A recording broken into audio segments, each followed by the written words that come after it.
நமஸ்காரம். அஸ்மத் சர்வகுருப்பியோ நமக. இது நமது உலகம் சேனல் நேயர்களுக்கு வேங்கடம் ராம்நாராயண் அன்பு கலந்த வணக்கங்கள். எந்த ஒரு சந்தர்ப்ப சூழ்நிலையும் எதிர்கொள்ளும் மனப்பக்குவம் படைத்த கன்னிராசி அன்பர்களே, எதிர்வரக்கூடிய கார்த்திகை மாதம் நமக்கு எப்படி இருக்கும்? விஸ்வாவசு வருஷம் கார்த்திகை மாதம் 17/11/2025 துவாதசி திதியில் பிறக்கக்கூடிய மாதம்.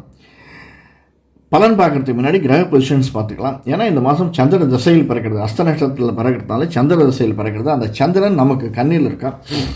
2 துலாத்தில் சுக்கிரன், விருச்சிகத்தில் சூரியன் புதன் செவ்வாய், கும்பத்தில் ராகு, மீனத்தில் சனி, கடகத்தில் குரு, சிம்மத்தில் கேது இருந்து நம்மை வழிநடத்துகிறார்கள். மிக அற்புதமான மாதம் சார்.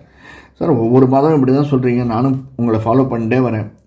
எல்லாமே நல்லதை நினைப்போமே, நல்லது நடக்கட்டும். உண்மையாகவே இந்த மாதம் நல்ல ஒரு மாதமாகத்தான் அமைஞ்சிருக்கிறது. என்ன ரீசன் அப்படின்னா, லாபஸ்தானத்திற்கு குரு ஃபாஸ்ட் ஃபார்வர்டாக குரு லாபஸ்தானத்துக்கு வர்றார், கடகத்துக்கு.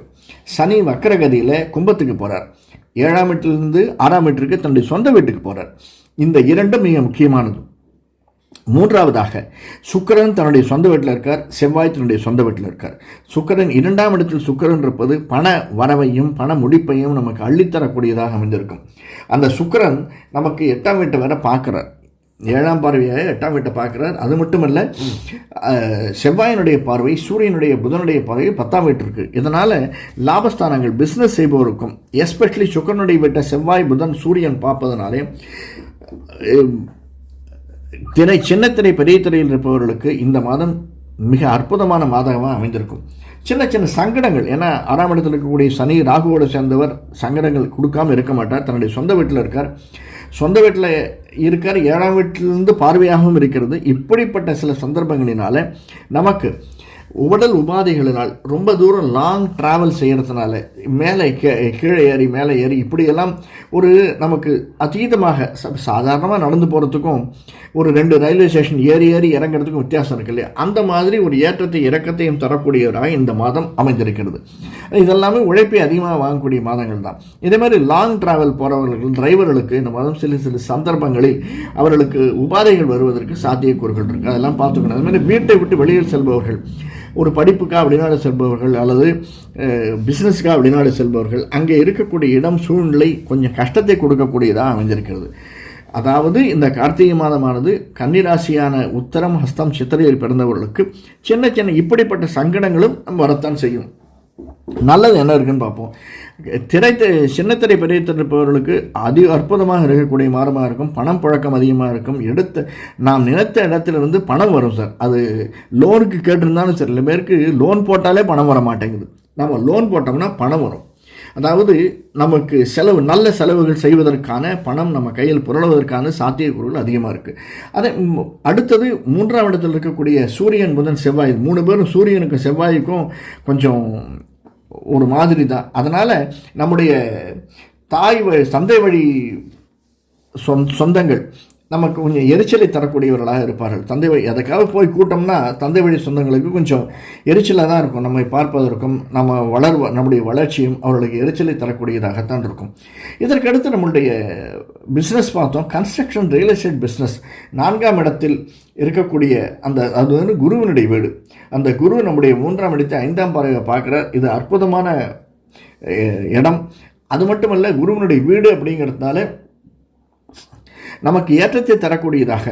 செவ்வாய் 3ஆம் வீட்டில் இருந்தாலுமே அவர் அதுக்கப்புறமா 4ஆம் இடத்துக்கு போகிறதுனால சில சந்தர்ப்பங்கள், அதாவது ஆஃப்டர் 15 இந்த மாதம் கார்த்திகை மாதத்தில் ஒரு பெரிய விசேஷம் என்னென்னா, இந்த மாதம் கார்த்திகை தீபம் ஒளி தரக்கூடிய மாதமாக அமைந்திருக்கிறது. கார்த்திகை தீபம் 17ஆம் தேதி பரணி தீபம், 18ஆம் தேதி சர்வாலய தீபம், வைகானச தீபம். அன்றைக்கி வந்து பௌர்ணமி வேறு, கிருத்திகை பௌர்ணமி எல்லாம் சேர்ந்ததாக இருக்கும். பரணி தீபங்கிறது மலையில் ஏற்றக்கூடிய தீபம், பரணி ஈவினிங்கில் ஏற்றக்கூடியது. அதனால் பரணி தீபமாக கொண்டாடப்படுகிறது. இது ரெண்டும் 17, 18ஆம் தேதி, டிசம்பர் 3, 4 தேதியில் வருகிறது. இப்படியாக இந்த மாதம் ஒளியை தரக்கூடிய மாதமாக, அனைவருக்கும் விளக்கேற்ற வைக்கக்கூடிய மாதமாகத்தான் அமைஞ்சிருக்கிறது. சார், போன மாதம் தீபாவளி வந்து அதுலேயும் விளக்க தான் ஏற்றணும். ஆமாம், ஒளியை நமக்கு வந்து ரொம்ப எப்போ பார்த்தாலும் ரொம்ப கன்னிராசிகள் திடீர்னு ஒரு சுணக்கம் வந்துடும் சார். நல்லா பண்ணிகிட்டே இருப்போம், திடீர்னு நாம் எதுக்கு இது பண்ணணும் அப்படிங்கிற மாதிரி ஒரு எண்ணம் வந்துடும். அப்போதெல்லாம் இருட்டு அந்த மாதிரி அதை ஆட்கொண்டு விடுகிறது. அதுக்கு ஒளி ஏற்றம் இல்லையா? மனசுக்குள்ளே ஏற்றக்கூடிய ஒளி நமக்கு கிடைக்கக்கூடிய, ரொம்ப நாள் எதிர்பார்த்து இருக்கக்கூடிய இந்த மாதம் சாத்தியக்கூற ஆகிடும் சார். எதிர்பார்த்து கொண்டிருந்தோம், சரி ரொம்ப நாள் ஆச்சு ப்ரொமோஷன் வரல, ரொம்ப நாள் ஆச்சு போனஸ் வரல, ஒரு புது இடத்துக்கு போனோம், ரொம்ப நாளாக நம்ம வீடு மாற்றணும்னு நினச்சிருக்கோம், மாற்ற முடியல. இதையெல்லாம் இந்த மாதத்தில் செய்வதற்கான சாத்தியக்கூறுகள் நம்மிடையே அதிகமாக காண்கிறது. இது மட்டுமல்ல, 6ஆம் இடத்தில் இருக்கக்கூடிய ராகு, சனியோடு சேர்ந்த ராகு சின்ன சின்ன உபாதைகளை, சங்கடங்களுக்கு இடுப்பு, அந்த இடுப்பு பகுதியில் இருக்கக்கூடிய இடங்கள் அனைத்தும் சிறிது வலியை உண்டாக்குவதாக, அதனால் நாம் செலவு செய்யக்கூடியதாக சின்ன சின்ன செலவுகள் வருவதற்கு சாத்தியக்கூறுகள் இருக்குது. சின்ன சின்ன செலவுகளாக இருக்கிற போதே அதை செலவு பண்ணுங்க, பெரிய செலவு ஆகிற வரைக்கும் விட்டு விட்டுறாதீங்க. எந்த சந்தர்ப்ப சூழ்நிலையும் நம்முடைய குலதெய்வ இஷ்டதெய்வ வழிபாட்டை மட்டும் விட்டுறாதீங்க. குலதெய்வ இஷ்டதெய்வ வழிபாடு தான் நம்மை படைத்தவனுக்கு நாம் செய்யக்கூடிய மரியாதை. அதை செஞ்சுட்டே வாங்க. எந்த காரியம் தொட்டாலுமே அந்த காரியம் நல்லதாக நடப்பதற்கு அவனுடைய ஆசையும், தாய் தந்தை பெற்றோருடைய ஆசையும் நமக்கு என்றும் இருப்பதற்காக ஒன்றும் செய்ய வேண்டாம் சார், ஒன்றும் கிடையாது. 4ஆம் இடத்தில் இருக்கக்கூடிய குரு தட்சிணாமூர்த்தி வணங்கி வாருங்கள். நாம் குருன்னு யாராக நினச்சிப்போம், அந்த குருவை வணங்கி வாருங்கள், ஏற்றமாக இருக்கும். வேறொரு காணொளியில் சந்திப்போம். நன்றி, வணக்கம்.